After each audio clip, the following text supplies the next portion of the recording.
Hello, everyone. Good evening. Welcome to another wonderful edition of the Women Techsters Open Day event. We are super glad to have you.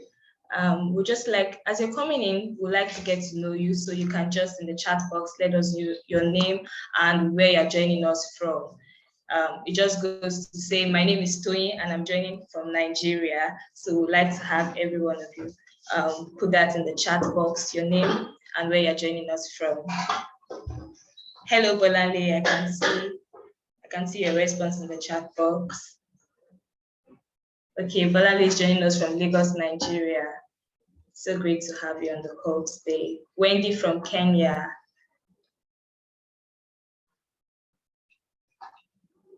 Hi, Wendy. We also have Linda from Kenya. Welcome, Linda. We have Lucia from Enugu State, all the way from the east. So glad to have you. And we have Shefe Oluwa from Ilesha, that's Osun State from the west. Emma from Ghana, nice to meet you. We have quite a number of names. My chat box is just going. I'm finding it difficult to keep track, but if I don't call your name, just to know that I can see you joining in, and we're so glad to have you on the Open Day program for this month. And it's a special edition, as you would have known from the flyers. This year, Tech for Them has successfully hosted 4 Open Days, which makes this our 5th Open Day. And this Open Day is actually a special one because on our panel for today, we're having Women Techsters alumni who have graduated from our fellowship programs, and they'll be sharing their stories. We also have a special guest for us today on the panel session today, going by the name Kanyisa Nogata, who will be sharing her story also in tech. She's a lead data scientist at Telkom. When the time comes, get to meet her and get to hear her interesting career story. But right now, I'm going to hand over to programs lead for the Women Techsters program at Tech for Them, Blessing Ashley, for our opening remark. Welcome everyone once again. Over to you, Blessing.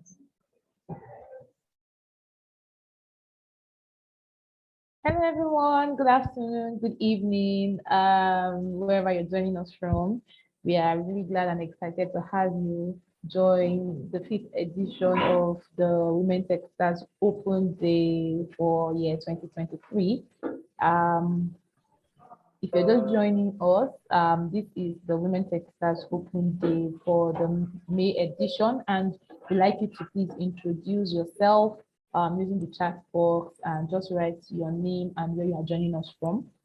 If you want to go further, you probably want to write your expectations as well, because I believe that it's going to be a good learning platform today. My name is Blessing Ashley. I am the Women Techsters Programs Lead, and it's so exciting to see a lot of people join us across our various programs, from the Women Techsters Fellowship to the Women Techsters Open Day, which is one of the ones we're having today, to the Women Techsters Bootcamp and the Women Techsters Masterclass, and of course the Tech Girls Advocacy. We have a couple of other projects or programs that will be unveiling as you move through the year.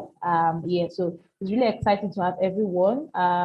It's great to have Kayansa join us today, and I'm very sure that everyone who is joining in today will have a lot to learn from, and a lot of questions will be answered.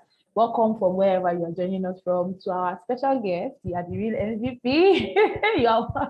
And we are really excited knowing your journey and seeing you do amazing stuff. I mean, a couple of you here had, little or no background, and seeing that you're doing awesome. I mean, it's really something to be happy about, and we look forward to, in the course of the session today, learning from you on what works best. I think that a couple of people who are joining us today, some of them are currently, they've still through the next stage of Women Techsters Fellowship, and some people are looking up to signing up for boot camp in the course of the year. So yeah, it would be great for you to, some people want to learn how you act our programs, how it is you did, what it is you did that made you consistent, and how you didn't give up, So it's really exciting to have you join us on board. And sit tight, relax. You want to get a pen, a notepad, you want to have your water by your side, because you are in for an awesome ride. Yeah, so moving next to opening remarks by our executive director, our quintessential executive director of Tech for Dev. You were like, well, it's so good to have you here. Over to you. Thank you so much, Blessing. Thank you so much. I don't know about being quintessential, but I think that that's a lovely remark. Thank you. Welcome, everyone. I see very exciting comments like in the chat section, people from the UAE, people from Ghana, Kenya, and across board from different countries, both within Africa and outside of Africa. I would say a huge welcome to everyone. And I would say thank you for joining the May 2022 edition of our virtual Women Techsters Open Day program, which, like Tony said earlier, happens to be our 5th Open Day for 2022. And this is our special edition with our Women Techsters alumni. We're super excited, as always, and elated to have wonderful women from across Africa join us today to learn about how to pursue their interest in technology.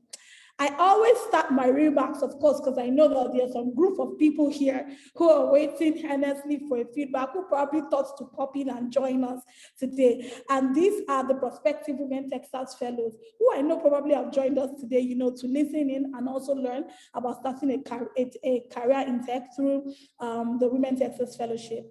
I would like to say at this point, I would say a huge congratulations to all the women who made it through the first stage of screening. We had about a total of 4,765 women out of about 14,786 women who made it to the second stage of the admissions process and who are expecting feedback on who gets to move to the final stage of the admissions process. We'll be providing updates and closing out on the Women Techsters Fellowship admissions process in June. I would like to start by saying that Tech for Dev is a nonprofit organization that creates access to decent work and entrepreneurship opportunities and platforms for Africans through digital and technology skills empowerment and advocacy. Our vision is to equip Africans with digital and life skills that foster economic prosperity, financial freedom, and sustainable development. Women Techsters is an initiative of Tech for Dev in partnership with Microsoft, and it aims to bridge the digital divide between men and women in the technology ecosystem. Through our pilot program, Nigerian Women Techsters, we enabled almost 3,000 women between the ages of 16 to 40 across Nigeria. And the goal here was simple: to ignite their interest in pursuing careers and businesses in technology. Driven by the success stories of numerous women on the program, Blessing, Tommy, Patience, Fatima, amongst others, we carved a new ambition and dream to replicate this model across Africa, providing more women access to opportunities to launch their careers and businesses in technology. Our dream by 2030 is to reach 5 million women in Africa by empowering them with the knowledge and skills to partake in the technology industry in Africa and the world at large. We believe that empowering change for women across Africa and providing them opportunities to access employment and entrepreneurship will help to achieve a 50-50 male to female ratio balance in the technology space. The Women Techsters Open Day is a monthly virtual program organized for women across Africa to learn about leveraging the power of technology to start and advance their careers, and also create technology and technology-enabled businesses. The Open Day is an opportunity for women to interact with other successful women, and in this case, this other successful women is our guest speaker today and also our Women Techsters alumni who have built careers or businesses in technology over the years, and who will share their personal experiences, speak about possible career paths and business opportunities, and help women appreciate the importance of acquiring digital and deep tech skills in this digital age. We appreciate Microsoft for collaborating with us to bring this initiative to life, and we look forward to continually impacting and improving the economic realities of women across Africa. I definitely will not end this without appreciating everyone who is here today to commence your journey to becoming women in tech. And I'd like to say a special thank you to our special guest, Kanyisa, and our special speakers and alumni, Abiba, Joy, and Uamaka, for taking time out of their very busy schedules, because trust me, these are busy women now, to share stories of their journey as women in tech. Guys, I'm super proud of you.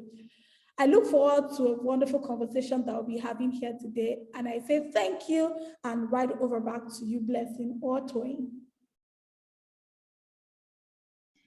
Thank you so much, Deborah. That was wonderful to hear and to know. As I said earlier, our speaker list for this month consists of wonderful, amazing ladies that have made it through our Women Techsters Fellowship program. And today they will be sharing their stories of how they found out about the program, how much they learned from the program, and how their lives have changed from the program. We do hope that these stories will be enough to inspire you to start a career in tech, and would be enough to inspire you to know that there is no limit that you cannot achieve if you're able to start. I can see a lot of people joining in from different parts of the world, and I just want to say welcome once again and thank you for joining us today. We do hope that our panel session for today will enlighten your minds. Quickly, I'll be reading the bios of the guests that we're having on the call today, and after that, we'll be watching a short video that introduces Women Techsters Fellowship as a program. And then we'll go to the session with the with Kanyisa Nogata, the guest speaker for today. Our first speaker for today is by name Kanyisa Nogata. She's a data scientist at Telkom, and she holds a master's degree in big data science. She has over 6 years of corporate experience in various data-related roles, where she has used advanced analysis, research, mathematical and statistical learning, to name a few, to solve business problems, and has developed machine learning algorithms for various corporations. She's passionate about using AI to solve complex business problems and unlock measurable values, as well as supporting women in technology. Kanisa is a special guest for today, and she'll be sharing her story alongside Joy Stier Omoro. Joy is a programs associate at Tech for Dev, and she'll be moderating the session with Kanisa Nogata. On our panel for today, we also have Nwamaka Aka. Nwamaka is a product designer and illustrator currently working at Delali. She holds a degree in mass communication from Nnamdi Azikiwe University. She has worked as a graphic designer for quite a number of firms. When she's not designing, she loves to get lost in the world of visual art and storytelling. Nwamaka will be sharing her story today alongside other two beautiful ladies. Habiba El Sawi is another special guest that we have today, who currently works as a product designer at Hello Tractor. She's a lover of graphics, and she's also a graduate of English and Literature Letters from Tanta University in Egypt. Habiba hails from Egypt, and she'll be sharing her story today also. Joy Kareko is a former financial consultant, now turned data scientist specializing in field tech. She's passionate about using data to transform how businesses make decisions. She's also passionate about impacting the community through mentorship and volunteering. Currently, Joy works as a junior data scientist at Royal Bank of Canada and a trainer with United Nations Women Kenya under their African Girls Can Code initiative. She's also a technical writer, and some of her volunteer work is with Anita Borg Nairobi, where she's one of the chapter leads, and she also volunteers with AWS, Amazon Web Service, as a community builder. There you have it, ladies. I'm sure you're already inspired by the bios of these amazing ladies that we have on the call today. Moderating the alumni session will be Blessing Ashi, Programs Lead for the Women Techsters program at Tech for Them. We're so glad to have you all once again. I can see somebody from Ebonyi State, and I can see Blessing from Nigeria. Welcome once again. Prudence from Kenya, thank you so much for joining in with us. So I'll be handing over to Joy, who will be sharing a short video of the Women Techsters with us, and then we'll be moderating the session with Kanyisa Nogata on the call. Over to you, Joy.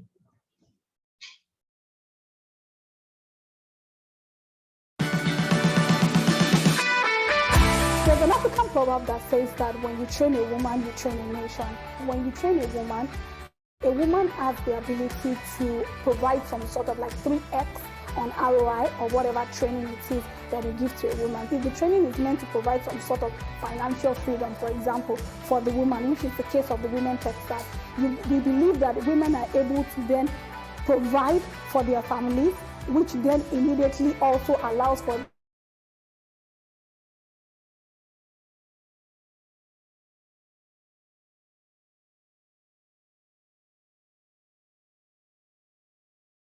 able to bring women to partake within the opportunities that exist within the technology ecosystem, and actually finding a balance, which is having more women join the ecosystem of the opportunities and also be able to contribute to the industry.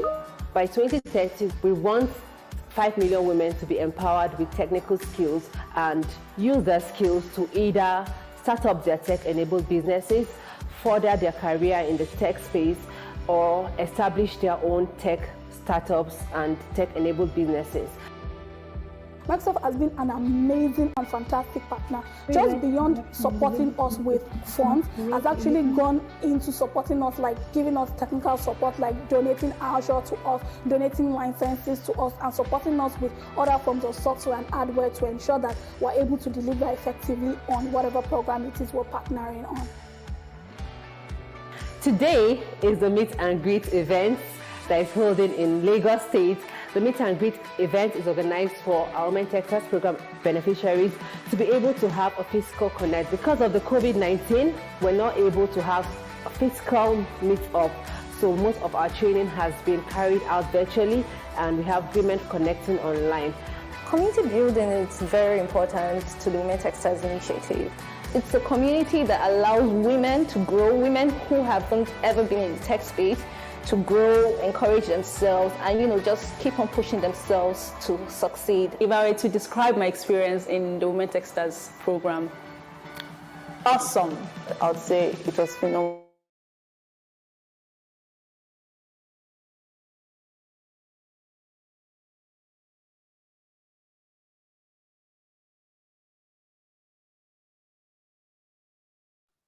Hello everyone, good afternoon. My name is Joyce Moro, and I'm happy to be moderating the panel session with Kanyesa Nongata. Hi Kanyesa, how are you today? Hello, hi Joy, I'm doing great, and how are you? I'm fine, thank you. How's Johannesburg? How's the weather there? Sorry, can you repeat that again? So how is the weather in Johannesburg today? Oh, it's very cold, very chilly, so indoors and just trying to keep warm. And how's the weather that side? Well, it's kind of humid and a little bit hot. It's hot over here. Can you hear me well? At least you guys are having it better than we are. Yes. Okay, so let's get into the session. I see that you've done a lot. You have a master's degree in big data science and an honors degree in computational finance, and you're not even stopping there. You're still advancing your career further in the field of big data science. You're learning deep learning, natural language processing, statistical and machine learning, and all this stuff you're doing, amazing work you're doing there, and I must commend you. Please tell us how you got started. What inspired you to start a career in tech? Oh, thank you so much for that compliment. Where do I even begin? I'll try and take it one step at a time, and yeah. So first things first. So I guess for me it was really driven by the passion and my love for numbers. So back in high school, particularly like in grade 11 and 12, I realized that I do really love mathematics. So I suppose this would be where it began. And I also knew that I wanted, to continue solving, complex problems. So that was a decision that I took upon myself to actually then start with my undergraduate in mathematics. I didn't actually know that, it has anything to do with being linked to tech or anything. So I would say it was really mostly driven by passion, and I guess the rest is history. Oh, that's wonderful. So how about for ladies who do not like, because I know that a lot of ladies or a lot of people do not really love mathematics. How do you advise that they get started? They have the passion, but math is kind of alien to them. So I guess I would say you can't really run away from it, right? Because all of these models that we build, the fundamentals is mathematics. So when you have to fine tune a model or optimize your model, you need to know like what metrics you actually need to pull apart and then bring together. So you really cannot run away from mathematics. But I think what's most important is that if you are passionate about the space, then you will be willing to learn and accept what comes with it, and therefore then drive that. It will help drive your passion in that regard as well. Okay, so at what point did you venture into computational finance? Was it a part of your career goal, or is it a job requirement for you as a data scientist? No. Oh, sorry. No, not exactly. So I did my undergraduate in mathematics and statistics, right? So at honors level, I decided to go with something that's more of a combination of math, stats, and something else, which is, more into finance, or like something that's linked to corporate, where I could also get that practical expertise as well. And I guess for me the name also very intrigued me a lot, so I was interested in knowing more about this thing, breaking it apart, and actually having myself involved in it. So yeah, that's how it went about. Great. Looking through your profile, I've seen that you've held quite a number of great positions. You've been the Assistant Vice President of APSA, Analytics Lead Africa, quantitative analyst. You've held several great positions, and it's really amazing. I would love to know what has helped you to get to where you are in the tech industry, and what advice would you give for other young ladies who want to set off in a similar direction? Okay, so I would say that it has to do with my unapologetic attitude that I have about my career and my future aspirations. So I'm very clear about the direction that I am headed and where I want to be. So with those positions, I believe that they have brought me closer to exactly where I'm meant to be. So also I don't just go for any role. So I'm very careful, specific, and very strategic when it comes to that as well. And yeah, really, I guess that is what I would say has worked for me. Also, I've walked away with loads of experience and expertise between these roles as well. So I guess having that multi-dimensional expertise from multiple roles has also it also sets you apart and differentiates you from the rest of the people out there. So I guess my advice would be just to be clear about the direction in which you want to be headed, and also just being unapologetic about you as a woman, where you want to go, and the impact that you want to make in the tech space. Yeah, thank you so much for that feedback. And it's kind of like easy to talk about people's achievements. Like I'm just reading it out, reading your bio. It makes it look as if it was really easy to achieve. But I really want to know, what were the challenges you encountered on your way up the ladder, and what did you do to tackle them?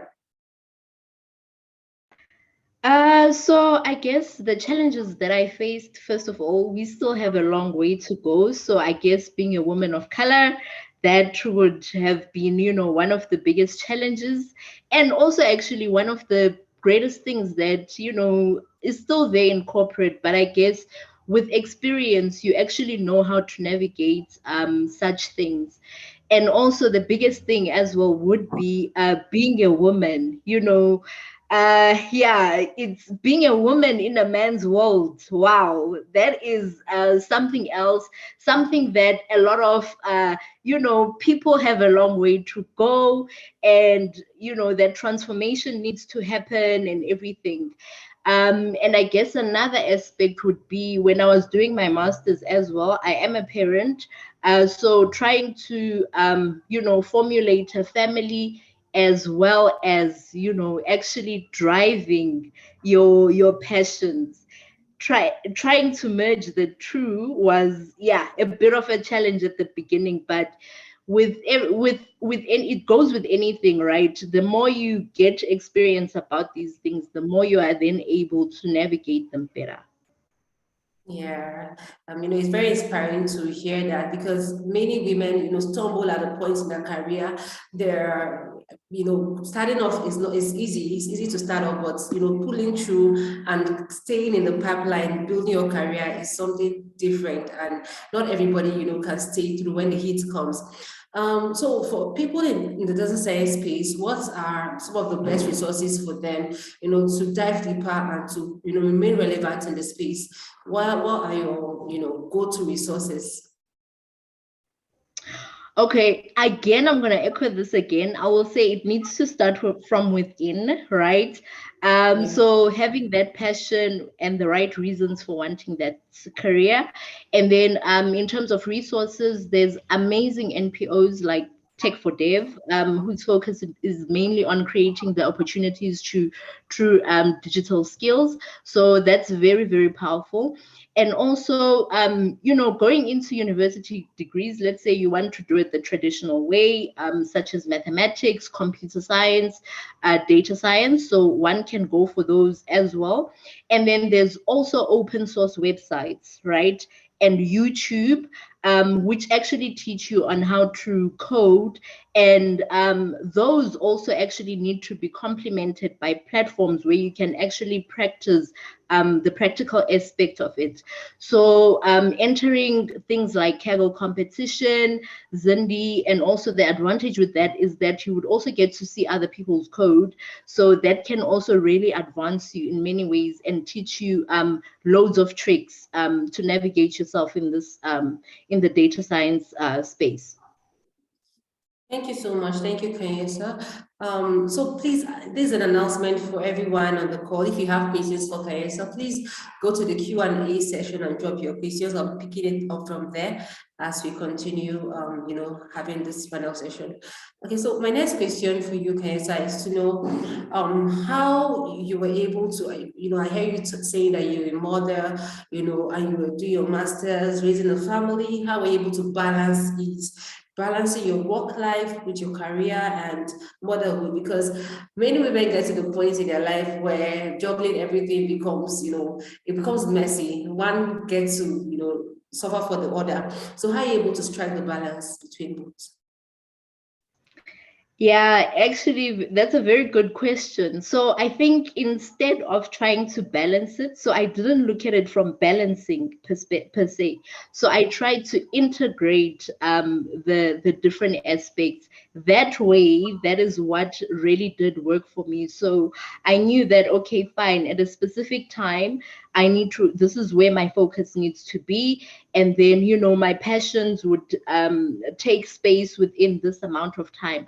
So I think what's most important is to try and, have a way where you can integrate all these different aspects, because in that way, it's actually going to work out and you'll thrive using such a methodology. Well, at least it's what's worked for me, so I can really attest to it. Okay, I hear you say integrate it and don't try to balance it, because when you integrate everything, it works better as a unit. And I must commend you for that, because many people struggle with mental health, so mental challenges. How do you, for instance, I don't know if you're like me, there are times in my career I begin to doubt my own ability, and especially when you're in a male-dominated, industry where the certain people. I don't know if you've had that encounter before, where people prefer a male lead on a team than a female lead. How do you cope in such situation? Okay, so I would say earlier in my career, right, that is where I had a doubt in my own abilities. And I guess right now I think in this space, I'm very lucky where I currently am. It's not about who you are, it's rather about what you know. So then, in terms of, you know, your abilities being questioned would be in the way that you actually convey, you know, a specific process maybe, or a specific approach. So I guess for me, I'm fortunate in that way, but I would say earlier in my career, that is maybe where those challenges lied. And I guess in terms of navigating them, I would meditate a lot. I had, you know, people that I would talk to, that would guide, you know, people that I would go to for advice. And yeah, I guess that's what really worked. But yeah, right now, I guess I'm less confident when I don't know something, as opposed to looking at myself and saying, okay, because I'm a woman, then I don't know such and such. So I hear you say, talk about it, talk to people, have people that you go to talk about these things. And I also hear you say, it's not about who you are, but what you know. So I think it's more on, you know, getting to read up, getting to work on yourself, getting to learn more on the role. And don't be obsolete. Don't wait until, you know, people recognize your efforts. Keep building on yourself and, you know, build your abilities. So the two questions in the Q&A session, so I'll just take that now and then we'll go from there. So there's Mfoniso Jimmy. She says, please, what are your recommended sites to learn free courses, free practicals on data sciences, like you said? So if you could just mention some of those, you know, some sites. Oh, okay. So it would be open source. So you can go to GitHub, right? GitHub, you would get a lot of code base, and then sometimes they actually do explain their processes. And then YouTube is also a nice free platform for everyone to use. And Kaggle as well. I think the competitions are very free to enter. So if you also want to, you know, you can actually participate in a competition, code, and that way you get the actual practical experience from, you know, theoretical websites where you'll probably find the information, such as YouTube, because YouTube will maybe teach you how to then code, but then you need that expertise practically as well. So I would say Kaggle, entering Zindi competitions, and also looking at GitHub as well for those free code bases. Thank you so much. So funny. So hope you heard that. You could go on GitHub, you can go and, you know, on YouTube and start learning. So this next question is from Janet Ndukwe. She says, to pursue a career in data analysis, what are courses along this learning path? Because I think I really tell Krista, because you could go online, like you say, data camp, and you don't even know, there's so many resources out there now. They're like a river of resources. And people don't really know how to get started. You see, it now becomes an overload of information. So is there like some key courses that she needs to learn to pursue a career in data analysis? Yeah, I guess it would also have to do with like the kind of focus areas that you want to do. So that's quite a tricky question to really answer, right? But if she's really maybe specific about what she wants, then maybe I can provide, you know, things that are specific to that area of focus. Okay. Does that help? For a career in data analysis, for a career, so for her to become a data analyst, what are courses along this learning path? Oh, data analysis. So it would be, guess that data analysis, you need to know visualizations, right? You need to know your mathematics. You need statistical courses as well, because there's an advanced analytics portion of it where you will actually need to create linear regression models, logistic regression models. So I would say machine learning as well, because it does. Sometimes as a data analyst, you will do machine learning, which is supervised, unsupervised, and reinforcement. So that's why I'm saying that I can't give like specific detail as to the actual courses, but I can give like a broad overview if that helps. But if she's like really specific, then I can maybe provide something a bit later to that regard. Janet and Dekwe, I think you have your answer there. I think if you need more details, you could maybe do your research, or maybe, I don't know if you'll be reachable on LinkedIn. Yes, so you can send her Yes, a message yes. on LinkedIn, yes, and then she'll take it up from there. So this is, it's just a way to get mentorship for free. So please do your research so that you don't get to work Kaisa a lot of questions, because she's a very busy woman. So I see a question that says, Temitayo Badewale says, I love mathematics, especially statistics, and I want to pursue a career in data science. Is Python language enough, or do I need to learn other languages?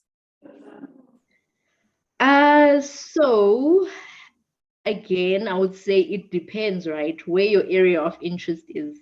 So R and Python, yes, they are like the in thing. So if you come from like a statistical background and you prefer, the R GUI to work with, then, you can code in R, because they will have a classification between the two to say you need to be, when they do all of these posts, then they specify that you need to be proficient in either R or Python. But the space is very diverse as well, because I see a lot of companies also merging software engineering into, a data science type of role. So with that, you would also have to know, your JavaScript, C++, and all of these coding platforms. But I would also say that the more exposure you give yourself to programming language, the better you for yourself as well, because you do get to get that broad knowledge and broad overview. Thank you so much, Carissa. I think I would also want to add for Temito, where that is not actually, you have to, remain fluid. To grow in the system, you need to open yourself to learning. You already know Python. A job, like say, a job might be demanding the knowledge of R, right? So be fluid, be open to learning, keep learning. Don't say, oh, because sometimes these things become redundant. Your skills might not be in use. It depends on the organization you go to or the job role you're going for. So please keep learning. Don't stop at one language. Learn as much as you can, because you don't know which one, and then with time, then over time, you can then specialize on the one that you feel interests you the most. Okay, so I'll take one more question. I see Upola Kende says, good evening, Ma. From over here, I'm a novice when it comes to computer, but my passion keeps growing for this one thing, which is data analysis. How do I overcome the challenges that comes with it? So how does she get started as a novice? So again, mathematics. Mathematics, because the thing is, mathematics is really important, right, for giving you that foundation and building blocks. Because when you're coding something, when they speak of arrays, those are actually matrices. So you can actually put things together. You know what I'm saying? So I think I would say start off with mathematics, do a little bit of programming here and there. You can even start off with Excel, because Excel also does have, your regression tools and all of these other things. Maybe start with Excel, code in there, VBA, and then you like gradually, take it a step further to say, okay, fine. Now I want to introduce myself to Python. Then you introduce yourself to Python, but also that practicality of it, like practicing and actually coding, is also going to help advance you in that journey as well. Thank you so much for that advice. So keep practicing, and I think, like I said earlier, many of the ladies need to know that you need to do your research, because that's some of the questions that I see here. Someone says, Emma says, does cybersecurity involve mathematics? So I think this information is available online. So try and do your research so that you can, I know it's one thing to hear someone speak about her career and then be inspired, oh, I want to do this too. Well, it might not be the best option for you right now, So look at, do you have the patience? Because it's not easy, to do mathematics. So you get to, there are points where you keep solving and, it gets tougher, you know, especially when you get to the statistics part of it, but you are also a tough woman and I know you can do it, but just be confident enough when you get the information you need online, you can then be able to, you know, forge ahead. So let me see if I can get another question. Okay, there's one I saw that was asking, okay, Chikodinaka Joy Okafor is asking if one can engage in programs and become a data analysis without a BSc in data analysis. Do you need a BSc? No, not necessarily. So other people have done short courses and they were given that opportunity of, you know, starting this type of career within the spaces and environments that they work with. I mean, that they already work in or are part of. So nowadays, I would say, you know, the traditional way is not necessarily necessary, but it is possible for you to get those opportunities when you also do those short courses, and also when you actually do these courses through Tech for Dev. And I forgot now, there's one more, EDSA, yeah, explore data science as well. So yeah, you are able to actually start, you know, you to land your footprint in this career when you go about that way as well. Thank you. So you just have to start from somewhere. You mustn't, if you can afford a BSc, you mustn't go because there are not many, schools where that offer it as a BSc course yet. Though there's some now, but it's not really, easily accessible. So I'll just take my last question because most of the questions I see, are research related. Yeah, so I'll just take my last question and then could go ahead. So you've been in the tech industry for over 8 years now. What would you say has changed in terms of women inclusion? Sorry, can you please repeat the last part? So I said, what has changed in terms of women inclusion for you that have been in the industry for over 8 years? What has changed? Are we progressing or? I would say we still have a long way to go. We still really have a long way to go. But to be honest, I can't really say I'm blaming it in terms of the companies that are hiring, right?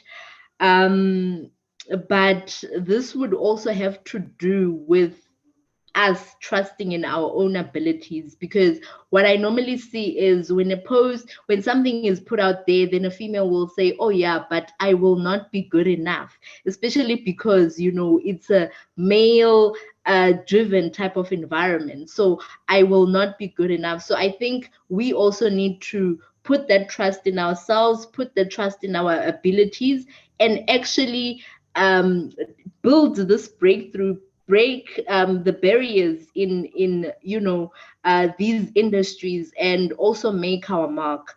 So yeah, I guess it would go both ways to say companies are looking, yes, but we also as females need to actually also trust ourselves. Thank you so much, Keisha. So, yeah, there might be blockages there, but you have to do the work. And imposter syndrome is something that deter a lot of women from achieving their career. There are instances where you might see a job, most ladies look at their competency. Oh, I can't do this, and they just decide not to apply. But all like our male counterparts will just go ahead on. You might not have all the experience, right? And another thing I see is that we don't, negotiate. Negotiation skills is very important for women. We negotiate when we go to the market, but when we go to the workplace, we decide not to negotiate. And it's really very important. So, Kaisha will be rounding up your session now. What word of your final words of advice do you have for the young ladies here on the call? Sorry, can I just switch on my lights? I see my quality is becoming bad. Just give me 2 minutes. Okay, Sorry about that. That's fine.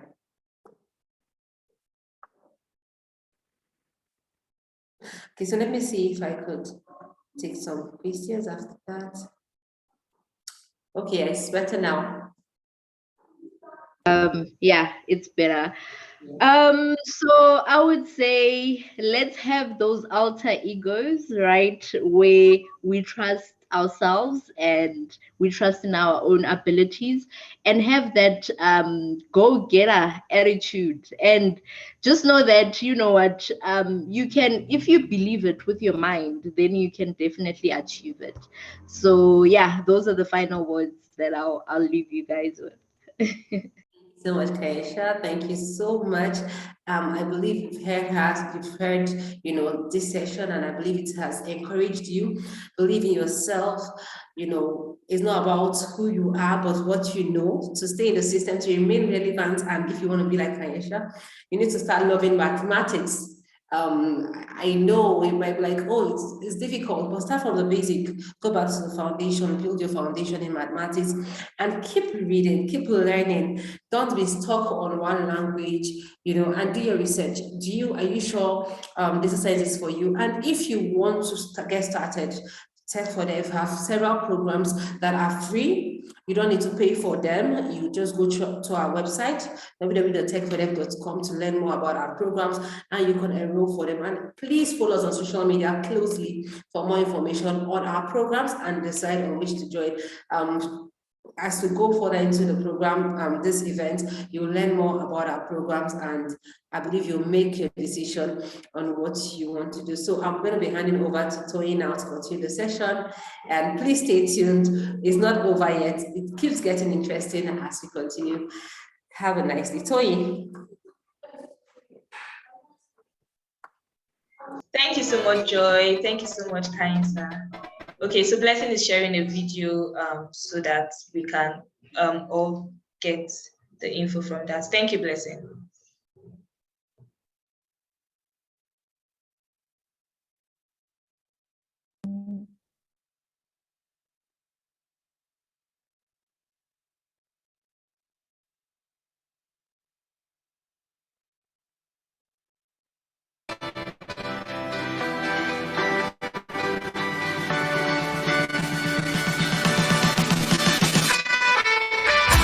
There's an African proverb that says that when you train a woman, you train a nation.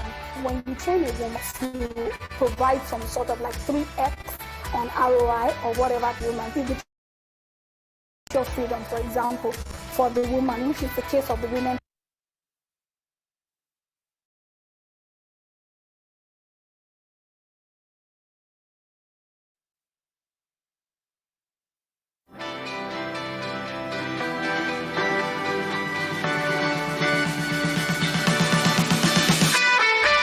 There's an African proverb that says that when you train a woman, you train a nation. When you train a woman has the ability to provide some sort of like 3x on ROI or whatever training it is that you give to a woman. If the training is meant to provide some sort of financial freedom, for example, for the woman, which is the case of the women sector, you believe that the women are able to then provide for their families, which then immediately also allows for the family's income generation to impact that of their immediate community or impact that of the nation. The problem we're trying to solve when we initiated Women Techsters program is being able to bring women to partake within the opportunities that exist within the technology ecosystem, and actually finding more women join the ecosystem to be able to both partake of the opportunities and also be able to contribute to the industry. By 2030, we want women to be empowered with technical skills and use their skills to either start up their tech-enabled businesses, further their career in the tech space, own tech startups and tech-enabled businesses. Microsoft has been an amazing and fantastic supporting us with funds, has actually gone into supporting us, like giving us technical support, like donating Azure to us and supporting us with other forms of software and hardware to ensure that we're able to do activities we're partnering on. Today is the meet and greet in Lagos State The meet and greet event is organized for our Women Techsters program beneficiaries to be able to have a physical connect. Because of the COVID-19, we're not up, so most of our training has been carried out virtually and online. Community building is very important to the Women Techsters initiative. It's a community that allows women to grow, women who have to grow, encourage themselves, and just keep on pushing themselves to succeed. To describe my experience in the Women Techsters program. Awesome. It's inspiring. Mind-blowing. So beautiful. It was so nice to say, oh, you asked that. So it's been really awesome how that those you're not able to put a face to the name. I've tried many things.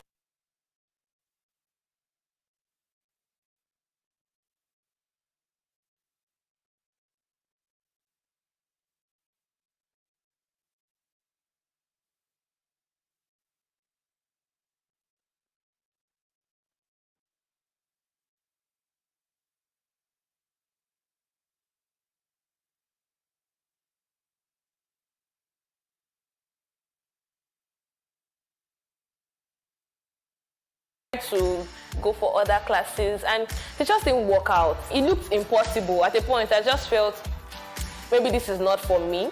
Tech for Dev, Women Techsters, Microsoft gave me the opportunity to see that it is for me, and it's a big thank you from this end. I'm so grateful that there's a platform like this that other women can join and scale up in tech. They're doing so much to see that women become better versions of themselves and go out there and explore tech. I thank Microsoft for their open hands, for believing so much in the girl child. I think the best way to appreciate these two wonderful organizations is by not stopping here. To any young woman out there who is trying to get into the tech space, I would say, believe in yourself.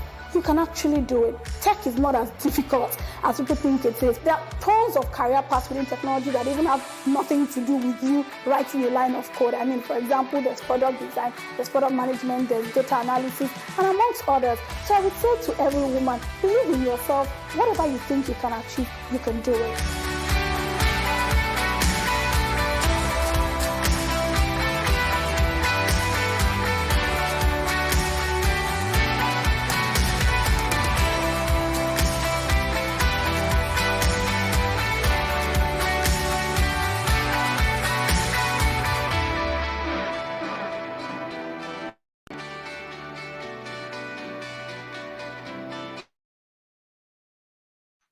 Thank you so much, Blessing. I'm sure you were inspired by that lovely video. I mean, just like our executive director said, there is no limit to what you can do. All you have to do is believe in yourself. So my colleague Blessing will be sharing the link to the video for as many that want to watch it and go over it again to get inspired by it. So before we go into the next session, I have a big ask. I know everyone here is social media trendy, right? So I'll be sharing the links to our social media platforms via the chat box. And what we'd like you to do is to share a post. It could be a tweet, it could be on your stories, be it on Instagram, on Twitter, on Facebook, and just tag us so we are able to repost it. The goal is to be able to reach other young women that would need such sessions to be inspired. You know, as much as we've been able to give back to some of you on this call, would also like you to be a platform where others can also get to learn about the Women Techsters program and what we do here. Who knows, there might be somebody that could, you know, pick up your tweets and then from there her career can be changed entirely. So very shortly, I'll be sharing our social media handles via the chat box, and I'll be sharing the tags that you would have to use. For instance, say you tweet, you share a tweet on Twitter, you would have to, you know, have some tags underneath the tweet and then also tag us. So I'll be sharing that to the chat box while I hand over to Blessing, who will then moderate her session alongside the beautiful Women Techsters alumni that we have on the call today. Over to you, Blessing. Thank you, Lord, and thanks to everyone who has, the session has been inspiring, amazing, enlightening. I think Our guest today did an awesome job, and even for every other person who aspired to chart a career within the data science learning track, I'm sure you would all agree with me that our guest did an amazing job. Thank you so much. So yeah, to the moment we've all been waiting for. Yay! All right. So we have three amazing ladies here who was a part of the Women Techsters Fellowship, class of 2022, joined us today, and they will be sharing their beautiful experience. I believe that some of you joining us today would you would really be glad that you joined the session today. So yeah, we have Joy, we have Wamaka, and we have Abiba joining us on the call. Joy, hello Abiba, and hello Wamaka. Are you here to say hello to us? Hi everyone. Hi Abiba, good to see you. Hello Wamaka, how are you doing today? Great, thank you. Awesome. Hi Joy, hope you're good. Yes, I am. Thank Awesome. you. Yes, so we do not intend to take your time. We know you're ready. I mean, give us the honor of having having you today, and so we are really glad that you took out time to join us despite a very busy schedule. We have a couple of, we just want to just through some questions. I believe that a lot of people will appreciate some of the things they'll be learning from you. So I'll start with Joy. It would be great to at least learn, how did you get to find out about Women Techsters Fellowship? I mean, did you stumble on it? Somebody send it to you, that's a great feedback, Joy. All right, thank you. I got to know about the fellowship through a website called Opportunities for Africans. It's a site that has opportunities for all over Africa and beyond. Yeah. Awesome. Was it the same for you, Abiba? With me, it was a LinkedIn link. Someone was talking about the program, the fellowship, and you get to know from here. Oh, awesome. Wamaka, how did you get to learn about the program? Yeah, a friend of mine sent me a flyer containing the information for the program. That's how I learned about it. Awesome. Thank you so much, ladies. So yeah, we've gotten some feedback from people, honest feedback actually. People would say, the Women Techsters Fellowship thing, it's tough. Let me try to say it very well. Like, it's very, very, very demanding, very tough to go through. While I want to agree and disagree, I believe that everybody has a story to how they saw the Women Techsters program. So I mean, let's start with Wamaka. What would you say about the Women Techsters program, the fellowship? Did it help shape your choice of, your career, or where you currently work, or the field you currently work in? Yes, I would say it definitely did help a lot because prior to Women Techsters Fellowship, I knew about design and I was already designing, but I didn't have direction. I didn't understand how to apply this and make it like a career path, a solid career path where I can advance and become better. So it definitely did give me a lot of direction I got a lot of direction, and that is one of the things that I always tell people about the program. It's good to learn on your own because I was learning on my own, but then that direction, that guidance, and also the network that it gave me was something that helped me in determining my career, next steps to take in my career that eventually have gotten me to this point and is taking me even to greater points. Thank you. All right, thank you so much, Wamaka. Joy, would you say the same thing? I mean, what did Women Techsters Fellowship do to your career? I mean, yeah. So for me, I would say it's everything she said and more, because I also it gave me sort of like a stepping stone. I got to learn skills that I did not have. I previously had R I knew R as a programming language, but now in the fellowship, I got to learn SQL, I got to learn Python, advanced Excel, and that has really helped me in my career. All right, thank you so much. That's really great. Abiba, I mean, is it something different for you? You know, how would you say the Women Texters Yeah, just what like Nakwama said. Well, Women Together was a turning point for me because it wasn't just like learning experience, but like a working experience in a way because you got to work with team and do projects, and this was really helpful for me, and I needed that. So yeah, we got to do like two projects. One of them was a mini project with your team, and another one was a final project. You have to work with another fellow in the fellowship, and this was really helpful. I can see now this in my work and a job that really helped me. Yeah, so I agree. All right, thank you so much, ladies. Thank you so much. I mean, so for everyone joining in, I mean, if you have questions that you would like to ask the alumni, please do well to put it in the chat box. I mean, you have the opportunity to ask them today because these women are busy women. So please go ahead and use the chat box to, ask your question. So I mean, I would like to ask Joy this question. Would you like to give a little bit of description, around your journey? Did you have like a tech background prior to the Women Techsters Fellowship? And even after the training was over or the fellowship was over, in terms of upskilling, what else have you gone ahead to do? Yeah. I'd say it's been so my journey is pretty much unconventional because I have a background in mathematics and statistics, but then in my previous career, work experience, I did not essentially like use those skills. So I wanted to get to that space where I'm actually utilizing my mathematics, my, statistics. And I was also very, unhappy in my career. I felt very stagnant. I wasn't growing. There wasn't much to learn at that point because I had stayed about 5 years in my previous job.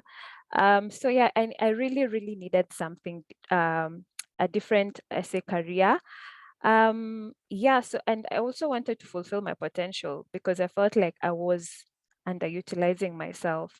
So yeah, the other question on how I think you've asked the other question on my journey afterwards.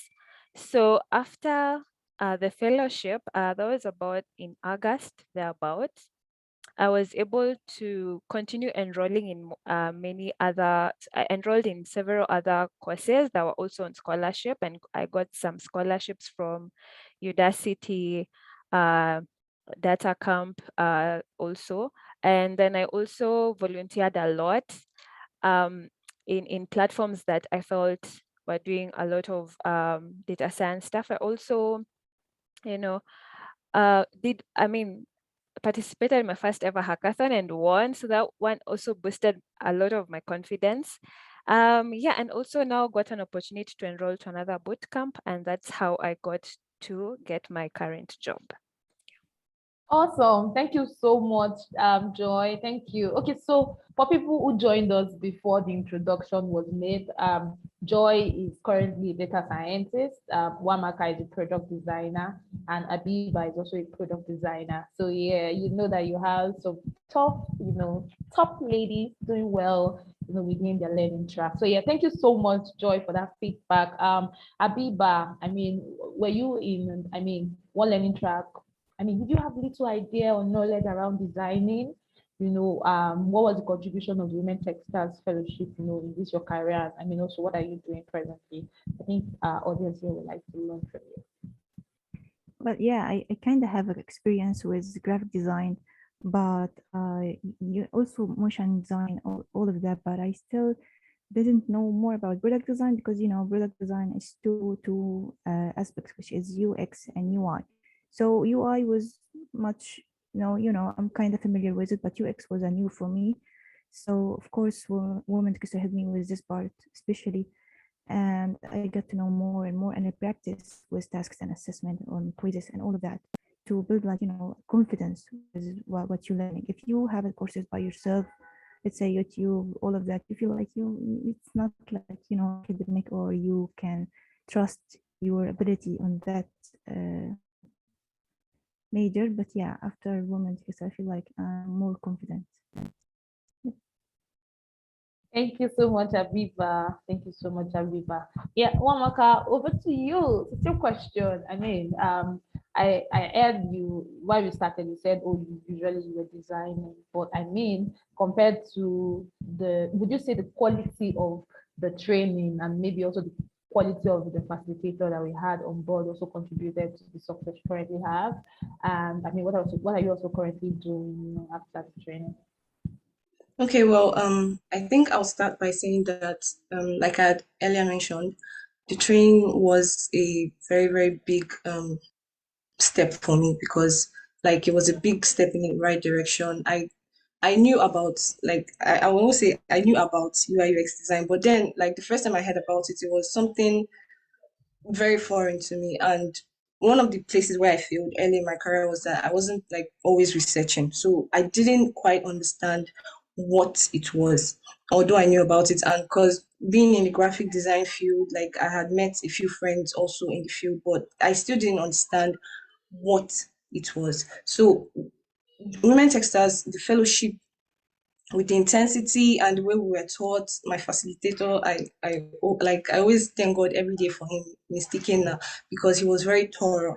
Like so many things that most times when you're trying to learn on your own, you see designers, they're going straight from, like, they're just jumping into design without understanding the processes that are behind it. But like, these are the things that I learned while in the training that actually helped me a lot because these days I see myself, I'm not just thinking about designing, I'm thinking about how this design is going to help people, how it's going to solve actual problems and, better the lives of the users. So this is something that actually Women Techsters gave me, and also I've gotten better at research. So all right. So wait, I think I still want to ask you a question. I think it would be interesting to mention that you studied mass communication, and you're here as a product designer. I mean, what influenced that decision? I mean, what happened? I think it would be great to know. Okay. Yeah, I didn't quite stray a lot away from mass communication because when I was in school, we were introduced to graphic design, but then not in the way that I'm practicing it because like product design is more you're building products, you're actually getting these things, you're actually contributing to building technological products. So yeah, I always had this fascination for tech. Like I always saw people in tech as very cool and very smart.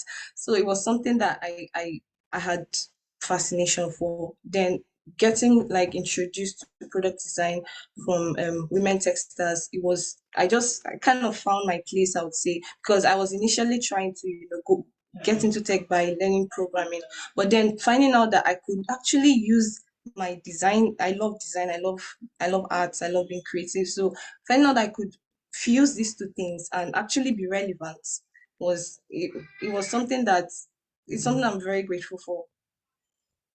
All right, awesome. So I'll come back to you, Abiba. I also have an interesting fact that you studied English language and you ventured into the product design.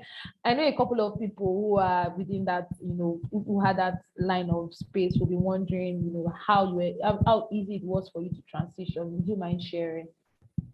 Yeah, you see, you go to college when you're like 18 years old. And I think for many people and for me, you kind of confused at this time that you don't know what you want to do with your life. So I think in the 4 years of college, basically I tried everything. I tried video editing, I tried even coding, I tried, as I told you, motion graphic and graphic design, and stick with graphic design for a while.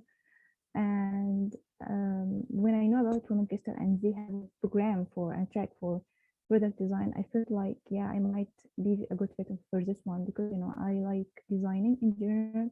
As Nakwama, I like to be creative and like designing things. And I thought to myself, I think I told myself like, yeah, let's give it a try. I might, because after studying all this by yourself, I remember asking myself, okay, now what's next? What I'm going to do?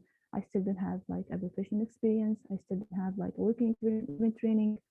I'm kind of stuck in this loop, like taking courses and I still don't have a job. And I graduated from a non-technical college, so it's not related at all. So yeah, I think product design was so related to what I wanted to do, and what I was passionate about. So yeah, it really, that's what kept me going with product design. Awesome, Aviva. Thank you so much. Joy, would like to know, I mean, looking at the fact that you're a community builder with AWS, would you want to highlight, some of the importance of community for ladies? How would you want to talk about how communities have helped ladies to start their careers or even to stay in the careers Joy? Yeah, I think that's a really good question. I feel like my progress in tech has been largely by community, especially because when you are in a community, you get to be, inspired by people, because there are lots of people who are doing so many wonderful things, working in different companies that you, aspire to be in.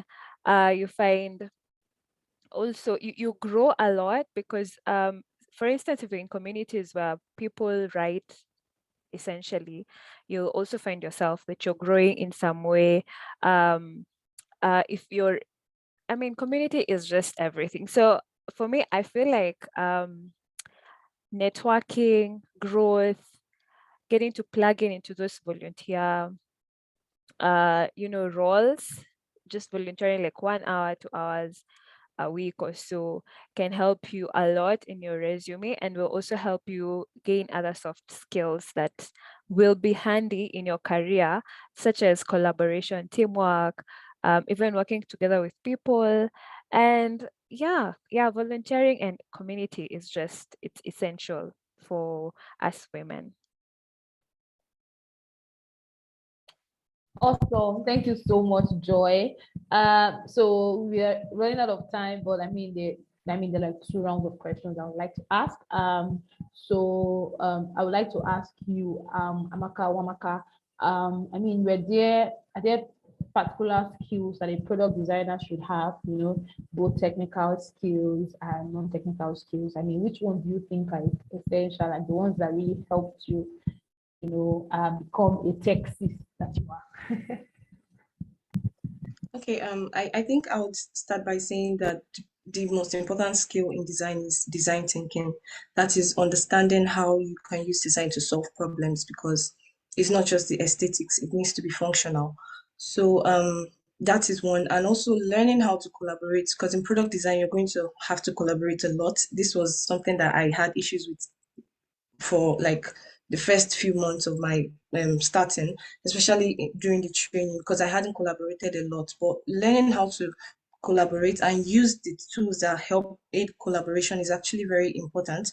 And also, I would say that observation and research is very, very important. These are like, I'm mentioning the non-technical skills. When it comes to technical skills, you need to learn how to use the tools, which is Figma, Sketch, XD. There are lots of them. And also, I would like to say that it also be good, to learn other design tools that that are not like directly for product design, because at the end of the day you might get yourself in a position where you have to use Photoshop maybe to remove the background of a picture so that it retains the quality. So things like that, these are like the tools that I think, the skills I think are important for a product designer.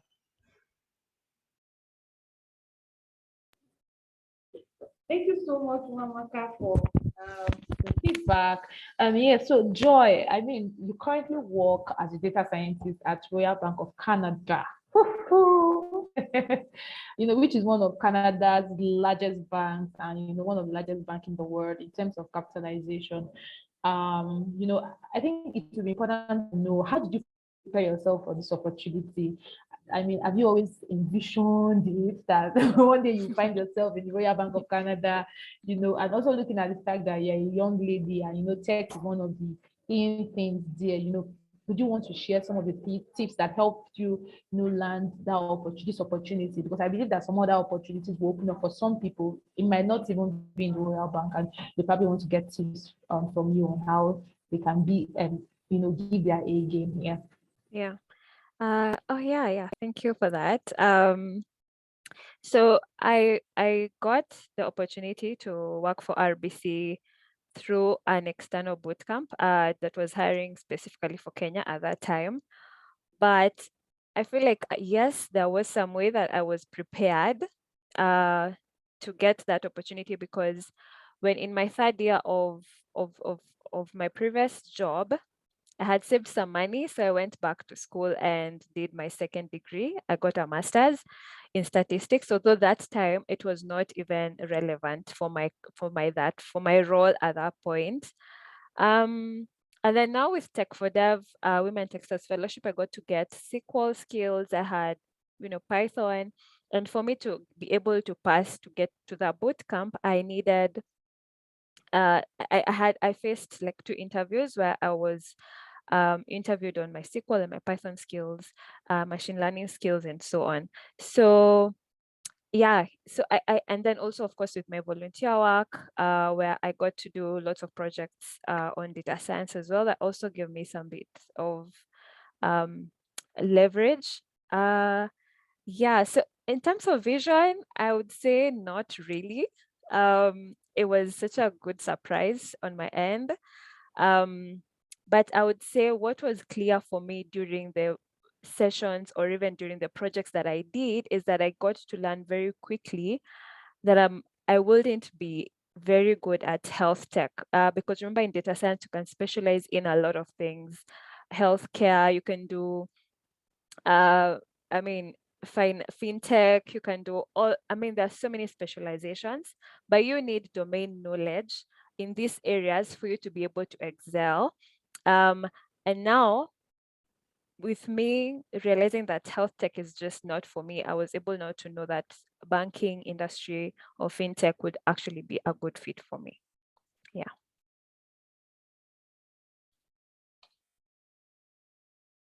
All right, thank you so much. It was really, learning that just prepare for opportunities. I think that that's one of the key words. Just prepare for opportunities.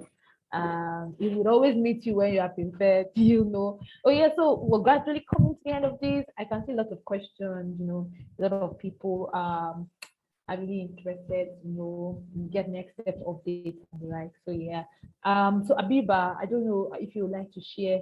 What a typical day, in Factor looks like for you as a product designer, and if there are challenges you face, are there ways you try to resolve them differently? Sorry, I can't hear you. Can you say it again? Can you read it again? Okay, so I said, it would be nice to know how your typical day of a product designer looks like in every factor, how insightful and how interesting, can it be as a product designer? Okay, I think my best. I think Did you my hear me? internet is not good, but I try my best. Yeah, I Did did you hear hear you. me? Yeah. Okay. So basically, we have like from 3 to 6 meetings in a week. Let's say your supervisor and manager give you like task or designing like a mobile pages or web app pages, and you got to work on this. And after you finish them or you have any question, you meet up with your team or you feedback on your design, what you can do better. You have to choose this one, not that one, and you mostly it be like a feedback. And I think this is really helpful because as a designer you need to try to see things from different aspects and different perspective. Yeah, so that's basically it. And we met up with the tech team every week like 3 times to discuss like our next move, what we working on so far, and all of that. All right, thank you. So that'll be it. But before you go, we have a couple of people here who who have applied, who are waiting for the next phase or next steps with Women Techsters class of 2023 on the call. And it would be nice for you, looking at it as a senior that you are, it would be nice for every one of you, Joy, Wamaka, and Biba, to give like your encouraging words, just to ginger the mood, or I mean, just to make everyone know that it's possible for them to do it. So everyone will take turns to do that. I think we'll go first with Joy. Yeah. So would you like to give final words or encouraging words to the applicants or people who aspire to traffic career in tech? All right. Yeah, absolutely. So I feel like there's nothing that's impossible if you're actually willing to put in the work. It's actually, the fellowship is, I would say, challenging but also wonderful. But I was doing it full time, which is not something everyone is able to do. But I know some people who graduated that actually did it when juggling between, school, full-time school work, and also working. So yeah, it's possible. Do your best, keep learning, stay curious, work hard, don't give up, and as much team up, learn from each other. You're not like an island. You need to learn from other people.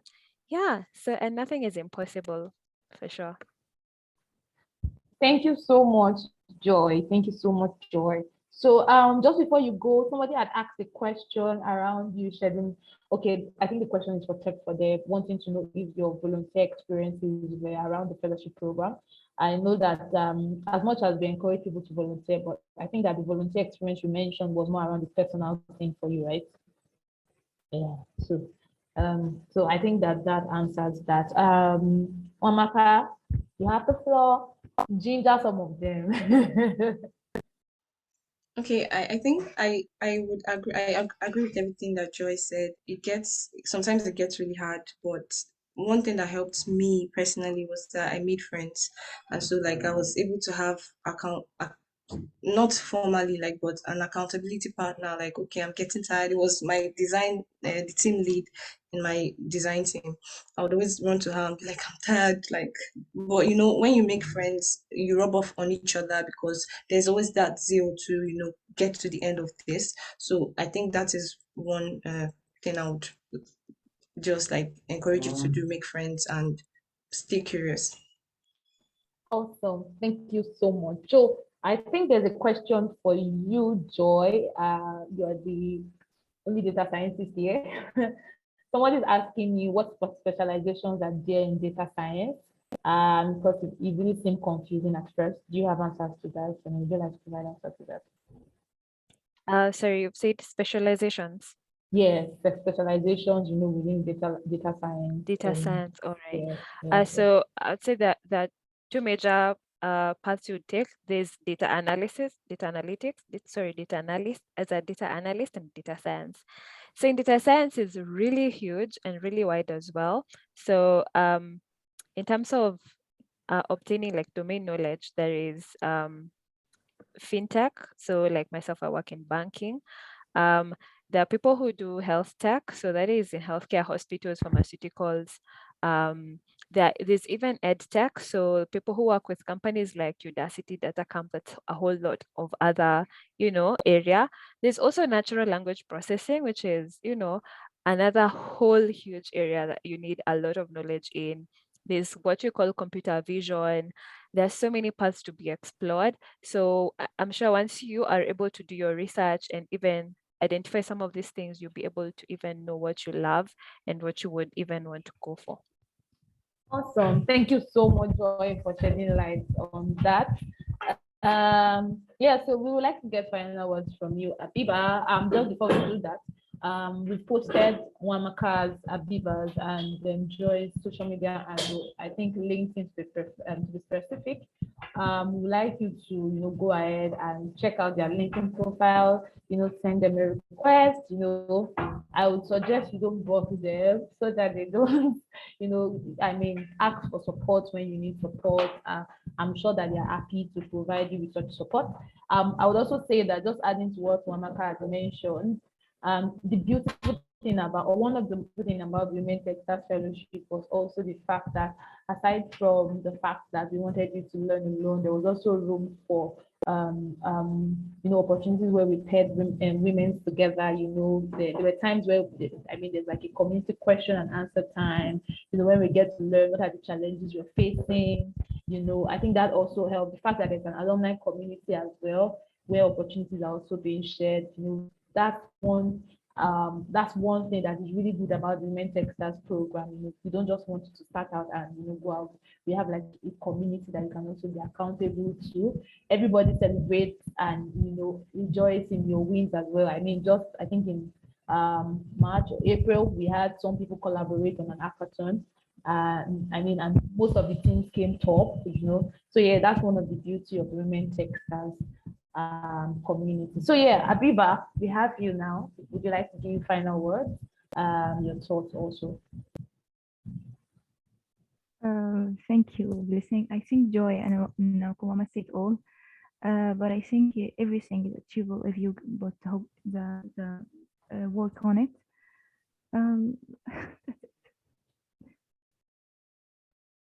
Okay.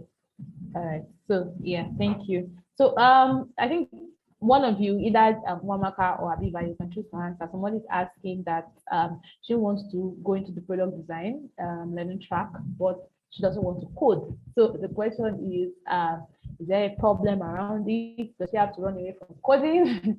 I have the answer, but I want them to hear it from you. So please give them the answer. Wamaka, would you like to share light on it? All right. You don't need to code. That is the good thing about it. You don't need to learn how to code to learn design, but it's an added skill. Maybe like when you're advancing, it would be nice to understand how codes work, but you don't need it, to be honest.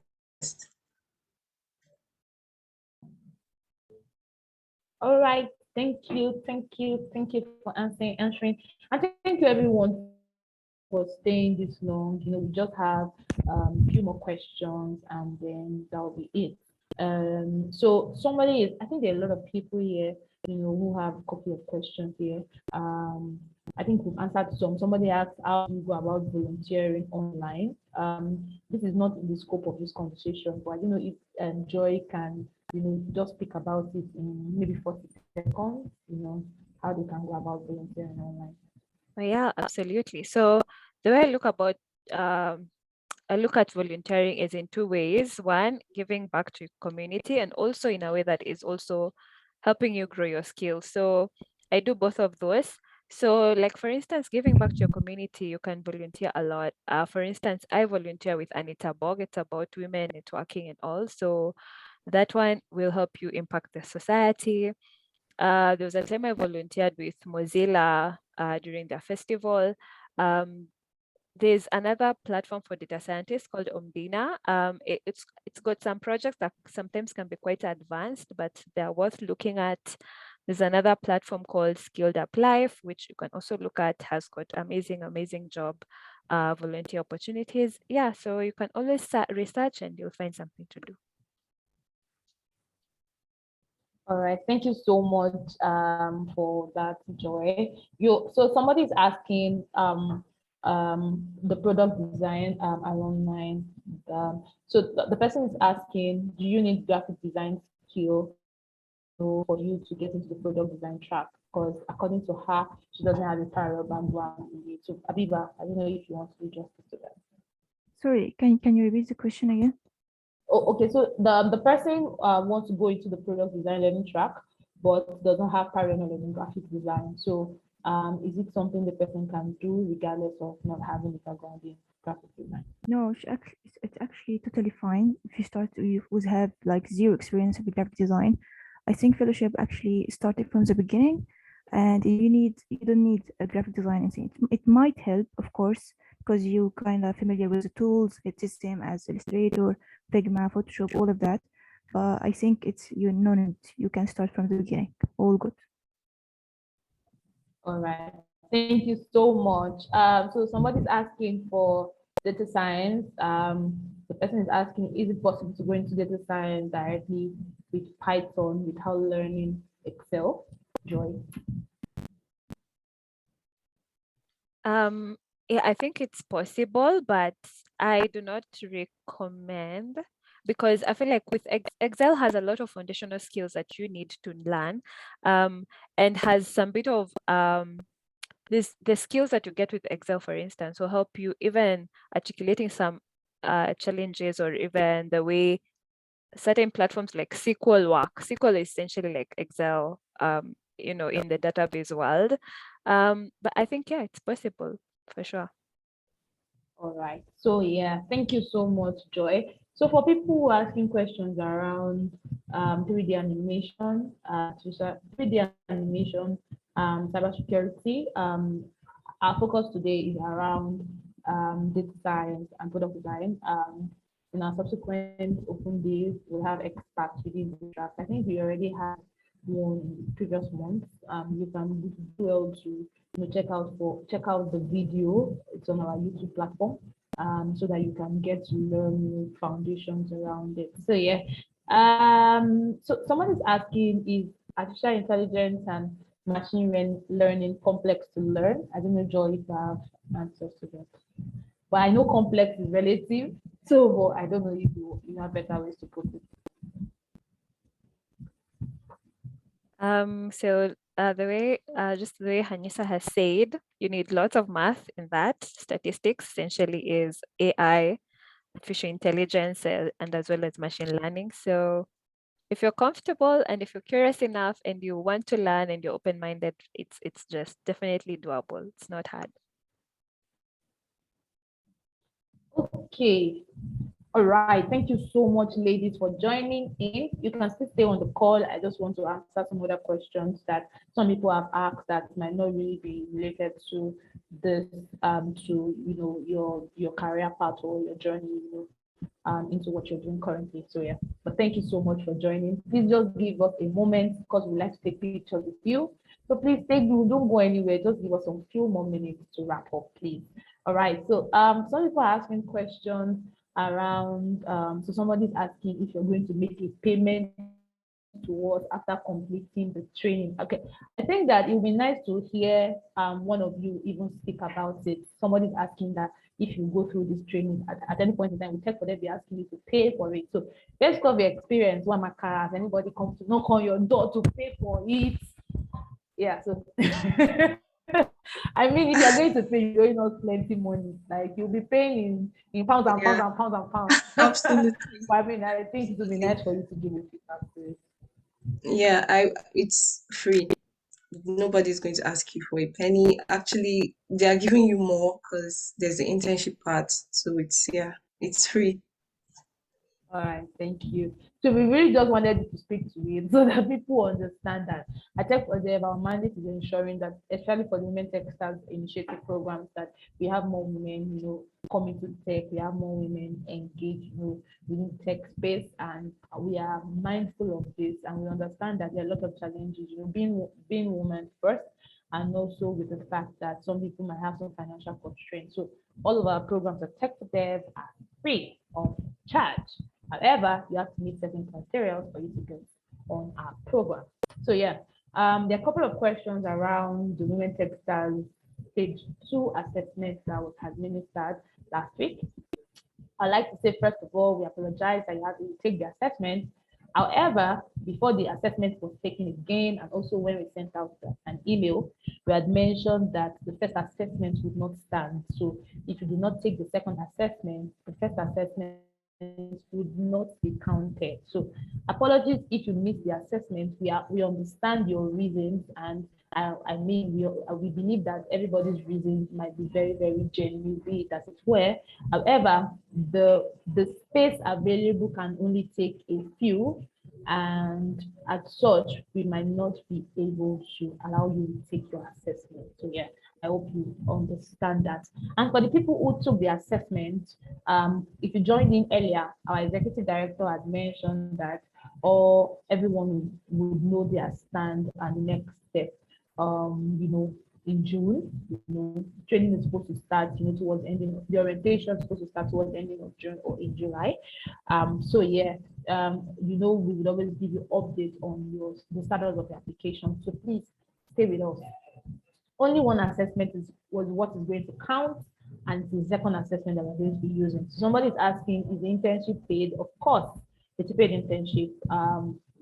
We understand the fact that you have bills to pay, and even though the internship organization might not be able to pay you so much, but at least they'll be able to pay you for interning with them. And I believe that everybody on this call should be able to testify to that. All right. So I think that I've pretty much covered some of the questions.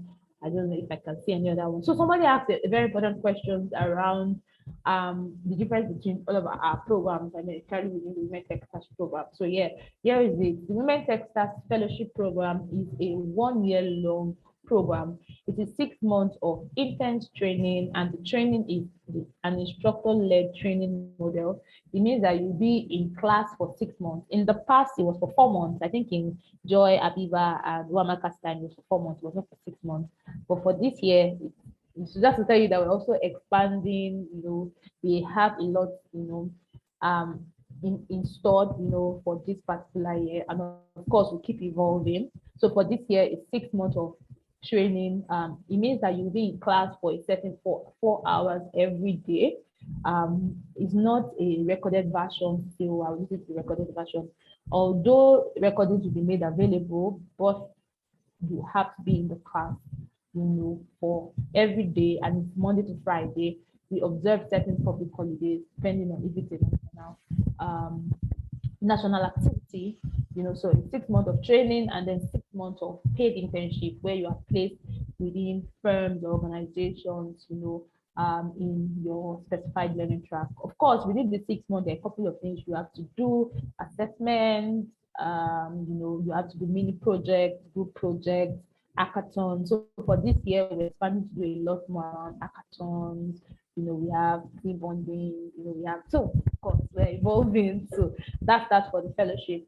While for the Women Techsters Bootcamp, it's a 3-week training. So the 3 weeks training is you get to learn within 5 learning tracks. For the fellowship, it's 8 learning tracks. For the bootcamp, it's 5 learning tracks. So the 5 learning tracks for the bootcamp is product design, software development, cybersecurity, data science, and try to remember what the last one is, but I'll mesh product management. Yeah, product management. So those are the 5 you get to learn, and they're for 3 weeks. Now, the reason why we advise people to do the bootcamp, who should attend the bootcamp, if you do not have a prior knowledge, if your first encounter is coming into tech, like you've never had any other experience, we always advise to go through the bootcamp, because the bootcamp is for beginners. But for the fellowship, it might not be for beginners, because we believe that you have a little bit of experience or knowledge around certain areas. Facilitators might not, even though the facilitator will choose to break it down, but there's a limit to what they can do as compared to if you go through the bootcamp, because we believe that you're beginners and we take our time to take you through the process for a period of 3 weeks. The exciting thing about the bootcamp is that at the end of the bootcamp, you are paired up to do projects as well, regardless of if it is, regardless of the fact that it's a bootcamp. So you go through projects. The project, you are also paired. There's also a community for you, regardless of the fact that it's a bootcamp. And the bootcamp runs every month. So if you missed out on the last bootcamp that closed on Sunday, not to worry, there's another bootcamp that will be opening up for June. So you don't want to miss out on it. So the bootcamp is a bit more flexible than the fellowship. Now we have the Women Techsters Masterclass. So yeah, I have news for you. For people who already joined, who have prior knowledge, and maybe you're already a entry-level expert within the software development learning track or web development, we'll be having a masterclass slated for next week. You'll get updates on our social media platform.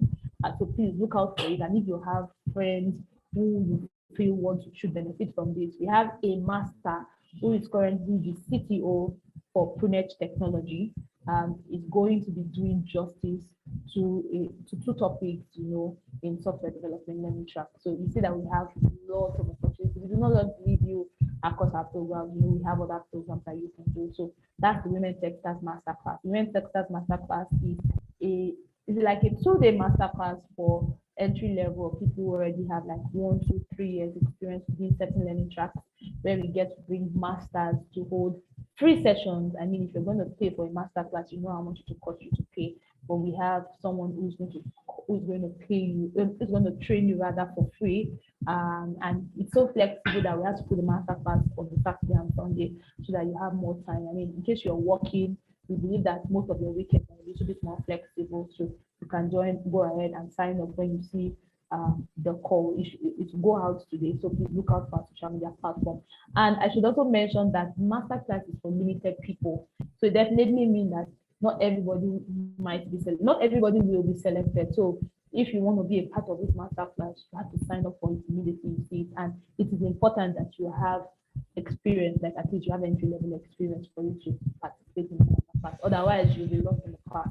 And then we have the Women Techsters Open Day, which is what we are on.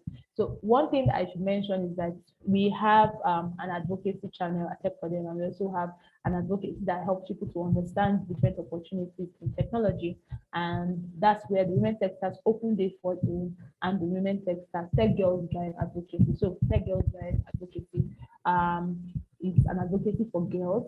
If you've been following us on social media, you realize that earlier this year, we started being a little bit more intentional about younger people, coming into tech. And so we started out with Nigeria, going to visiting secondary schools to speak to these girls about the opportunities in tech and why they should really consider or chart a career within STEM.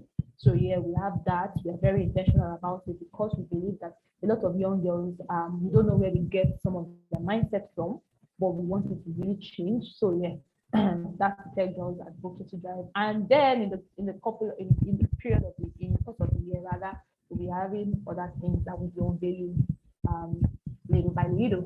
All right. So yeah, I think I've tried as much as possible to differentiate the Women Techsters programs. I don't know if you have questions around it. If you have questions, you can leave us a DM on any of our social media platforms, and my colleagues or the people on the other side will be happy to answer you. You can also send us emails and we'll be happy to respond to you. But on the question of your assessment, I think I want to say it again. There's nothing you can do about it. We really apologize. We believe that if you've not gone through the boot camp, you probably won't take that as an opportunity to go through the boot camp, and then you want to try again next year. If you were sent a rejection email, maybe for the very first stage, I think that it would be nice for you to go through the boot camp and probably learn one or two things, and then sign up again next year. We do not, I mean, except you've gone through the program, that's the only thing that disqualifies you. If you haven't, then you have a better chance next year. Thank you so much for joining us on the session. So before we go, Joy, Abiba, and Wamaka, thank you so much for staying this far. I am really glad to see how you've emerged and what you're currently doing with yourself. Thank you so much for shining your light so bright for other young girls. Because of your session today, a lot more people want to stay within the tech community, and a lot more people here see themselves as techsters, thinking about it. Like, not a lot of people know that they could become techsters. So thank you for being a woman in tech and shining your light so bright. So yeah, we will be having our pictures now, and my colleague, my amazing colleague who leads the Women Techsters Open Day, will facilitate that session. Thank you so much, Blessing. It was a very interesting and insightful session. Thank you, Joy. Thank you, Habiba. Thank you, Wamaka. And thank you, Kanisa. I can see you're still on the call. Thank you so much for staying with us. I do want to say that it's important that, we pave the way forward for other young ladies. And that is what you amazing ladies have done here this evening, right? By ensuring that you share your stories so that others get to learn from it and others get to understand that nothing is impossible for them if they put their mind to it. So once again, I'll be sharing our social media handles. I see a lot of questions that we've constantly been giving updates to as an organization via our social media handles. So I'll just share that so that anybody that has not followed us before can get to follow us. For instance, the bootcamp application opened up just recently, about 3 weeks ago, and it has closed. Yeah. However, we'll be running multiple boot camps this year to ensure that we reach quite a number of young ladies. But if you were following us on social media, you would have known that, but that's fine. So I'm going to post all our social media handles on on the chat box now so that you can follow us. And another important thing is that you get to share what you have learned. Ladies, community is everything, especially for ladies in tech, because there are not much ladies in tech, as you agree with me. And so it's important that as many ladies that can should ensure that they help those around them to, find their space in the tech industry, right? So I would like us to share what we have learned on today's open day, and then tag Tech for Dev. If you are sharing back via Twitter, you can tag us on Twitter. If you are sharing via Facebook, tag us on Facebook. If you're sharing on Instagram, you tag us on Instagram. This is so that other people can get to find out about these amazing opportunities that exist, so that at the end of the day, there will be no excuse for why the ratio of women to men in tech is at 20/80 or 30/70, right? It's all about breaking the bias and creating an equal gender base in the tech space and across all industries. So thank you once again, ladies, for joining. We'll be taking our pictures shortly. However, I'll be launching a poll session right now, just so that we are able to understand what it is that we have learned in the course of this open day. So I'd like everybody that's still on the call to just quickly take the poll. The poll will be on for 2 minutes so that it doesn't take much of our time. I'll be launching the poll now. You just have to tick your answers. It's nothing rigorous or complex. All right, so I'm starting the poll right now. Yeah, so we can quickly answer that. So it will be on for 2 minutes, and while the poll session is going on, I'm going to be sharing the link to our social media platforms so people can follow us. And of course, I'll be sharing some social media tags that are essential that you use in your posts so that we can see them and also do well to repost them from our end.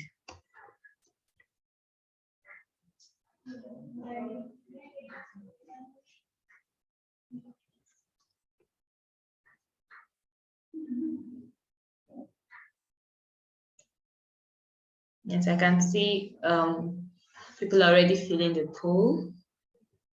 Thank you so much. We're about 34%.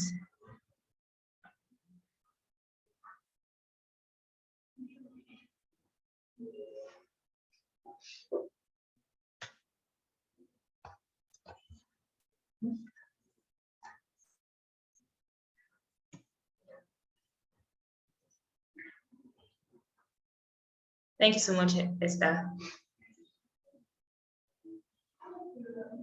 Yes, Latifa, you can just indicate the... Okay, yes. So number 4 question, so that everybody gets the context of what Latifat is asking. Says, given the information you have received during this session, would you be willing to apply for one of our Women Techsters program? So if you're already engaged with one Women Techsters program, you can just click yes. So that means, of course, you're interested and you've done that already. So that's fine. Or you click number 2. Okay, question number 1. Let me look at that. Question number 1 says, has this session been enlightening to you? So yes, somewhat no. So that's it. All right, so time up. I'm just going to give 30 more seconds so some people get to fill it in. All right.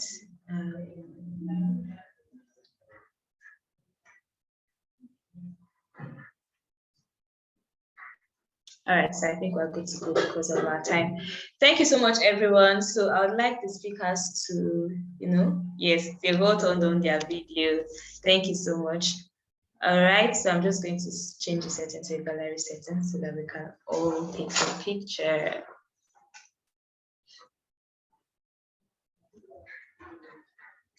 Smile. Let me see your beautiful faces.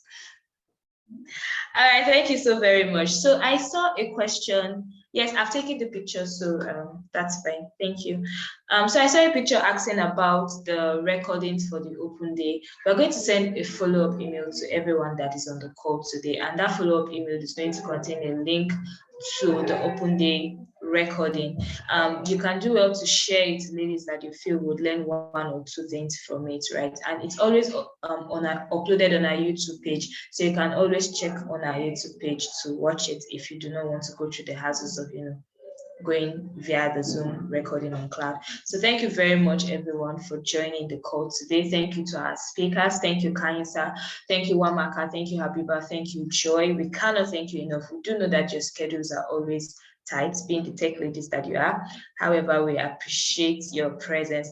Also, a wonderful thank you to my colleagues for agreeing to moderate this session. Blessing, thank you. You're still on the call. And Joy in absentia, thank you also. Thank you to all the beautiful ladies that are on the call today. Yes, it's not easy to attend a Zoom webinar. Trust me, I can tell. So staying from the beginning till the end, I do want to say we appreciate you. And don't forget to share what you learned with us on social media. Who knows, somebody might pick that up and at the end of the day, it could change their whole lives, right? Yes, thank you, everyone. I hope to see you next month. The open day is always the last Thursday of every month. And as you can see, it caters to every category of women, right? So you definitely want to attend next month's open day. Thank you. Bye-bye. Do have a wonderful day.